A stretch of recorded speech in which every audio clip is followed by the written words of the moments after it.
ಚಿಕ್ಕಬಳ್ಳಾಪುರ ಜಿಲ್ಲೆ ಚಿಂತಾಮಣಿ ತಾಲೂಕಿನ ನಾಯನಹಳ್ಳಿ ಬಳಿ ಅಗ್ನಿ ದುರಂತವೊಂದು ಸಂಭವಿಸಿದೆ.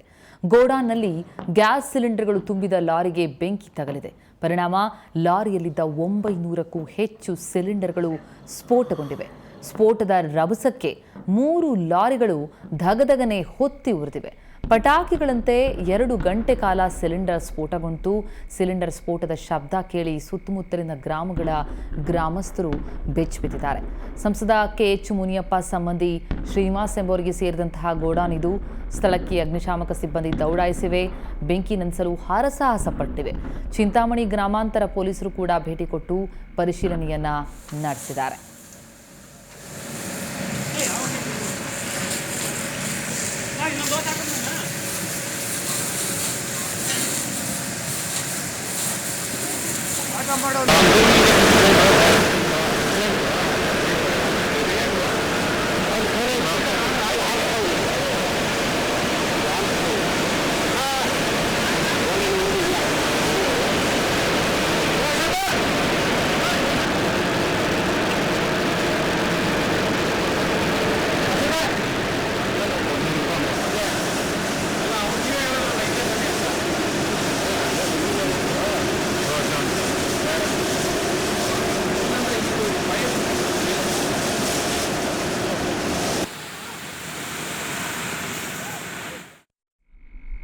ಕೆಲಸ ಮಾಡೋ ಹುಡುಗ ನನಗೆ ಫೋನ್ ಮಾಡ್ದೆ.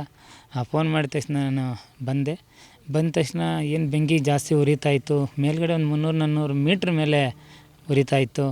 ನಂದು ಇಲ್ಲಿ ಗೋಡನೆಲ್ಲ ಫುಲ್ ಎಲ್ಲ ಅನಾಹುತ ಆಗೋಗಿದೆ ಅಂದ್ಕೊಂಡಿದ್ವಿ. ಗೋಡನಿಗೆ ಏನಾಗಿಲ್ಲ. ಲಾರಿಗಳು 2 ಇತ್ತು. ಒಂದು 207 ಒಂದು ಗಾಡಿ ಇತ್ತು.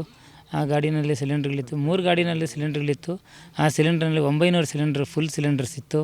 ಎಲ್ಲ ಸಿಲಿಂಡರ್ಸು ಬ್ಲಾಸ್ಟ್ ಆಗಿಬಿಡ್ತು. ನಾನಲ್ಲಿ ಒಂದು ನಾಯನಹಳ್ಳಿಯಿಂದ ಬರೋಷ್ಟೊತ್ತಿಗೆ ದೇವಸ್ಥಾನ, ಗಂಗಮ್ಮನ ಗುಡಿ ದೇವಸ್ಥಾನ ಅಂತಿದೆ, ಅಲ್ಲಿವರೆಗೂ ಬರೋಷ್ಟೊತ್ತಿಗೆ ನನಗೆ ಭಯ ಆಯಿತು. ನಾನು ಅಲ್ಲಿ ಹತ್ರ ಹೋಗೋಕ್ಕೆ, ಏಕೆಂತಂದರೆ ಜಾಸ್ತಿ ದೂರ ಮೇಲೆ ಹೋಗ್ತಾಯಿತ್ತು ಸಿಲಿಂಡ್ರ್ ಹಾರಿಕೊಂಡು.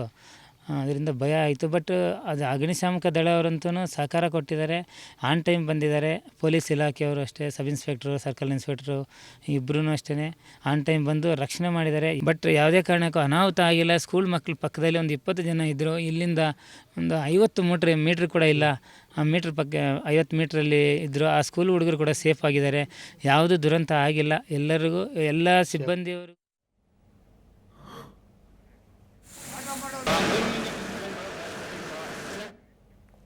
ಇನ್ನು ಈ ಕುರಿತು ನಮ್ಮ ಪ್ರತಿನಿಧಿ ರವಿಕುಮಾರ್ ಸ್ಥಳದಿಂದ ಪ್ರತ್ಯಕ್ಷ ವರದಿಯನ್ನು ನೀಡಿದ್ದಾರೆ. ಬನ್ನಿ ನೋಡೋಣ. ಚಿಕ್ಕಬಳ್ಳಾಪುರ ಜಿಲ್ಲೆ ಚಿಂತಾಮಣಿ ಬಳಿ ಬಹಳ ದೊಡ್ಡದಾದಂಥ ಅಗ್ನಿ ದುರಂತ ನಡೆದಿರುವಂಥದ್ದು. ಏನು ಪ್ರಮುಖವಾಗಿ HP ಸಿಲಿಂಡರ್ ಗ್ಯಾಸ್ ಗೋಡನ್ ಏನಿತ್ತು, ಇಲ್ಲಿ ಏಕಾಏಕಿ ಅಗ್ನಿ ಅವಘಡ ಸಂಭವಿಸಿ ಸುಮಾರು 900ಕ್ಕೂ ಹೆಚ್ಚು ಸಿಲಿಂಡರ್ಗಳು ಏಕಕಾಲದಲ್ಲಿ ಸ್ಫೋಟಗೊಂಡಿರುವಂಥದ್ದು. ಈಗ ನಾವು ಚಿಂತಾಮಣಿ ತಾಲೂಕಿನ ಚೊಕ್ಕಳ್ಳಿ ಗೇಟ್ ಬಳಿ ಇರುವಂಥ HP ಗ್ಯಾಸ್ ಆ ಗೋಡನ್ ಬಳಿ ನೀವೀಗ ದೃಶ್ಯಗಳಲ್ಲಿ ಗಮನಿಸ್ತಾ ಇರ್ಬೋದು. ಮಧ್ಯರಾತ್ರಿ ಸುಮಾರು 12:45 ಸಂದರ್ಭದಲ್ಲಿ ಇಲ್ಲಿ ಆ ಬೆಂಕಿ ಅವಘಡ ಸಂಭವಿಸಿದ್ದು ಸಾಕಷ್ಟು ಹಾನಿಯಾಗಿರುವಂಥದ್ದು. ಏಕಕಾಲದಲ್ಲಿ 900ಕ್ಕೂ ಹೆಚ್ಚು ಸಿಲಿಂಡರ್ ಸ್ಫೋಟ ಆಗಿರುವಂಥದ್ದು. ಇದು ಇಡೀ ರಾಜ್ಯದಲ್ಲೇ ಇದೊಂದು ದೊಡ್ಡ ಒಂದು ಅಗ್ನಿ ದುರಂತ ಅಂದರೆ ತಪ್ಪಾಗಲಾರದು. ಸಿಲಿಂಡರ್ ವಿಚಾರಗಳಲ್ಲಿ ಇಲ್ಲಿ ನಿಲ್ಲಿಸಿದ್ದಂಥ 2 ಲಾರಿಗಳಲ್ಲಿ ನಿಲ್ಲಿಸಿದ್ದಂಥ ಸಿಲಿಂಡರ್ಗಳು ಕೂಡ ಬ್ಲಾಸ್ಟ್ ಆಗಿರೋದ್ರಿಂದ ಸಂಪೂರ್ಣವಾಗಿ ಭಸ್ಮಗೊಂಡಿದೆ. ಅಲ್ಲಲ್ಲಿ ಸಿಲಿಂಡರ್ಗಳು ಛಿದ್ರಗೊಂಡು ಸುಟ್ಟು ಭಸ್ಮವಾಗಿರುವಂಥ ದೃಶ್ಯಗಳು ನೋಡ್ಬೋದು. ಕೂಡಲೇ ಎಚ್ಚೆತ್ತುಕೊಂಡಂಥ ಅಗ್ನಿ ಸಿಬ್ಬಂದಿ ಇಲ್ಲಿ ಕಾರ್ಯಪೂರ್ವಕವಾಗಿ ಬೆಂಕಿಯನ್ನು ನಂದಿಸುವಂಥ ಪ್ರಯತ್ನದಲ್ಲಿ ತೊಡಗಿದ್ದಾರೆ. ಇನ್ನೂ ಕೂಡ ಬೆಂಕಿ ಉರಿತಿರುವಂಥ ದೃಶ್ಯಗಳು ನಾವೀಗ ನೋಡ್ತಾ ಇರ್ಬೋದು. ಅದನ್ನು ಬೆಂಕಿ ನಂದಿಸುವ ಏನು ಅಗ್ನಿಶಾಮಕ ಸಿಬ್ಬಂದಿ ಕಾರ್ಯಪ್ರವೃತ್ತರಾಗಿದ್ದಾರೆ. ಸುಮಾರು 2 ಗಂಟೆಗಳಿಂದಲೂ ಕೂಡ ಸತತವಾಗಿ ಒಂದು 10ರಿಂದ 12 ಅಗ್ನಿಶಾಮಕ ವಾಹನಗಳಲ್ಲಿ ನೀರಿನಲ್ಲಿ ಬೆಂಕಿ ನಂದಿಸುವ ಕಾರ್ಯ ಶುರುವಾಗ್ತದೆ. ಆದರೂ ಕೂಡ ಇನ್ನೂ ಇದು ನಿಯಂತ್ರಣಕ್ಕೆ ಬಂದಿಲ್ಲ. ಈಗ ತಾನೇ ಬರ್ತಿದೆ ಅಂತ ಹೇಳ್ತಿರೋದು. ಒಟ್ಟಾರೆ 2 ಲಾರಿಗಳಲ್ಲಿ ಶೇಖರಣೆ ಮಾಡಿದ್ದಂತಹ ಸಂಗ್ರಹಿಸಲಾಗಿದ್ದಂಥ ಒಂದು ಸಿಲಿಂಡರ್ಗಳು ಕೂಡ ಭಸ್ಮ ಆಗಿರುವಂಥದ್ದು. 2 ಲಾರಿಗಳು ಹಾಗೂ 1 ಬುಲೆರೋ ವಾಹನ ಸುಟ್ಟು ಭಸ್ಮವಾಗಿದೆ, ಕರಕಲಾಗಿರುವಂಥದ್ದು ಇಲ್ಲಿ ನೀವು ನೋಡ್ತಾ ಇರ್ಬೋದು.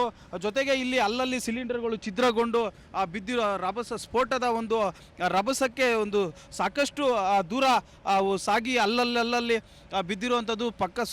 ಅಕ್ಕಪಕ್ಕದ ತೋಟಗಳಿಗೂ ಕೂಡ ಇದರಿಂದ ಸಾಕಷ್ಟು ಪರಿಣಾಮ ಬೀರಿದೆ. ಆ ಬೆಳೆಗಳು ಕೂಡ ಹಾನಿಯಾಗಿದೆ. ಕಾಂಪೌಂಡು, ಆ ಬಿಲ್ಡಿಂಗ್ ಕೂಡ ಕುಸಿತಗೊಂಡಿರುವಂಥದ್ದು ಈಗ ನೀವು ನೋಡ್ತಾ ಇರ್ಬೋದು. ಇದು HP ಗ್ಯಾಸ್ ಒಂದು ಗೋಡನ್ ಆಗಿತ್ತು. ಇಲ್ಲಿ ಈ ಒಂದು ಸಿಲಿಂಡರ್ಗಳು ನಿನ್ನೆ ತಾನೇ ಬಂದು ಇವತ್ತು ವಿತರಣೆ ಮಾಡಬೇಕಾಗಿತ್ತು. ಆದರೆ ಈ ರಾತ್ರಿ ಸುಮಾರು 12:45ರಲ್ಲಿ ಸಂಭವಿಸಿದಂಥ ಈ ಸ್ಫೋಟದಿಂದ ಸಾಕಷ್ಟು ಎಲ್ಲ ಸಿಲಿಂಡರ್ಗಳು ಕೂಡ ಸ್ಫೋಟಗೊಂಡು ಸಂಪೂರ್ಣವಾಗಿ ಲಾರಿಗಳು ಕೂಡ ಜಖಮಾಗಿರುವಂಥದ್ದು. ಈಗ ಆದರೆ ಈ ಪ್ರಮುಖವಾಗಿ ಇಲ್ಲಿ ಈ ಘಟನೆ ಏನಾಯಿತು, ಯಾಕೆ ಈ ಘಟನೆ ಆಗಿದ್ದು ಅನ್ನೋದನ್ನು ಕೂಡಲೇ ತನಿಖೆ ಮಾಡಬೇಕಾಗಿರುವಂಥದ್ದು. ಸ್ಥಳಕ್ಕೆ ಚಿಂತಾಮಣಿ ಗ್ರಾಮಾಂತರ ಪೊಲೀಸರು ಕೂಡ ಭೇಟಿ ನೀಡಿ ಆ ಪರಿಶೀಲನೆಯನ್ನು ಮಾಡಿದ್ದಾರೆ. ಒಟ್ಟಾರೆ ಇಡೀ ಗೋಡನ್ ಏನಿತ್ತು, ಗೋಡನ್ ಕೂಡ ಸಂಪೂರ್ಣವಾಗಿ ಕುಸಿತಗೊಂಡಿದೆ, ಸಂಪೂರ್ಣವಾಗಿ ನೆಲಸಮಗೊಂಡಿರುವಂಥದ್ದನ್ನು ನಾವು ನೋಡ್ಬೋದು. ಅಲ್ಲಲ್ಲಿ ಸಿಲಿಂಡರ್ಗಳ ಈಗ ನೀವು ಗಮನಿಸ್ತಾ ಇರ್ಬೋದು ವಿಸಲ್ಸ್ಗಳಲ್ಲಿ ಅಲ್ಲಲ್ಲಿ ಕೂಡ ತುಂಬ ಸ್ಫೋಟವಾಗಿ ಮೇಲಕ್ಕೆ ಒಂದು ರೀತಿ ಪಟಾಕಿಗಳು ಯಾವ ರೀತಿ ಮೇಲಕ್ಕೆ ಹಾರಿ ಸದ್ದುಗೊಳ್ತಾವೋ ಅದೇ ರೀತಿ ಆ ಸಿಲಿಂಡರ್ಗಳು ಬ್ಲಾಸ್ಟ್ ಆಗಿರುವಂಥದ್ದು ಇಲ್ಲಿ ನಾವು ನೋಡ್ತಾ ಇರ್ಬೋದು. ಒಟ್ಟಾರೆ ಏನು ಈ ಒಂದು ಅವಘಡದಲ್ಲಿ ಯಾವುದೇ ಪ್ರಾಣಹಾನಿ ಆಗಿಲ್ಲ ಅನ್ನೋದು ಕೂಡ ಒಂದು ಇಲ್ಲಿರುವಂಥ ಸಿಬ್ಬಂದಿ ಹೇಳ್ತಿರುವಂಥದ್ದು. ಒಟ್ಟಾರೆ ಇದೊಂದು ದೊಡ್ಡ ಅಗ್ನಿ ದುರಂತವೇ ಸಂಭವಿಸಿದೆ ಅಂದರೆ ತಪ್ಪಾಗಲಾರ್ದು. ಚಿಕ್ಕಬಳ್ಳಾಪುರದಿಂದ ಕ್ಯಾಮ್ರಾಮನ್ ಅಮರೇಶ್ ಜೊತೆ ರವಿಕುಮಾರ್, ಸುವರ್ಣ ನ್ಯೂಸ್.